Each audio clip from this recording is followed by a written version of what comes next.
Once again, we're asked to solve a system of equations by graphing. And again, how you graph them is up to you. You can plot points, you can find intercepts, or you can put it into slope-intercept form. With these, since y is already singular, in other words, there's no coefficient on y, it's just one y in both equations, the easiest method would be to solve for y and put it into slope-intercept form. So if we looked at the first equation in our system of equations, negative x plus y equals 1. If we add x to both sides, we get y equals x plus 1. So that means our slope equals 1, or 1 over 1. And our y-intercept is 0, 1. And again, the slope comes from, the slope and intercept come from y equals mx plus b. So y equals mx plus b, and again, m is our slope, and b is our y-intercept.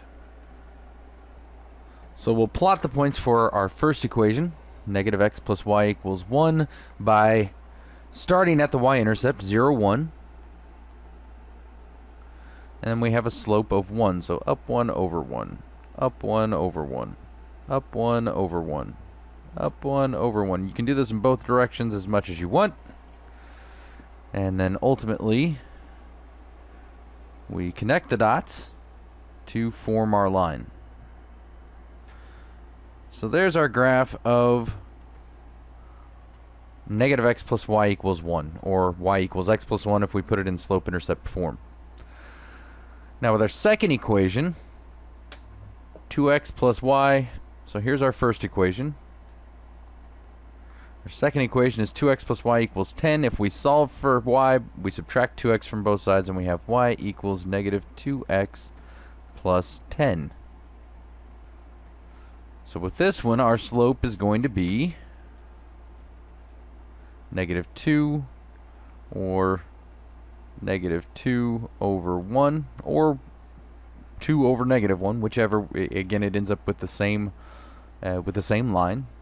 And our y-intercept is 0, 10. So we'll start with our first point.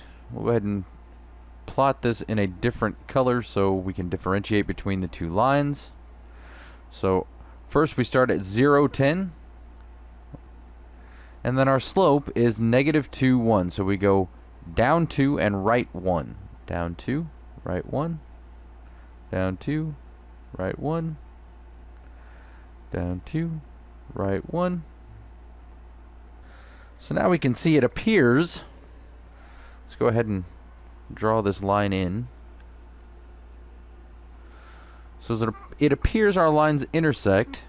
Since, again, we're given that we're solving by graphing, so there's a good chance that it's at an integer coordinate despite any human error.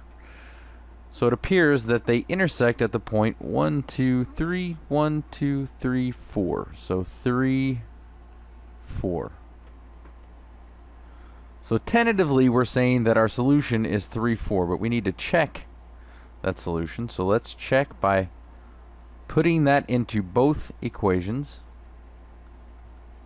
So negative x plus y equals 1. 3, 4, so negative 3 plus 4. We want to know, does that equal 1? Well, that's 4 minus 3, so that's 1 equals 1. So it does check with our first equation. Our second equation, 2x plus y equals 10. So we substitute x equals 3 and y equals 4. We want to know, does that equal 10? 6 plus 4, does that equal 10? And yes, we end up with 10 equals 10. So our solution is 3, 4. 3, 4 is where these two lines intersect. It is the only shared solution to negative x plus y equals 1 and 2x plus y equals 10, and therefore it's the solution to our system.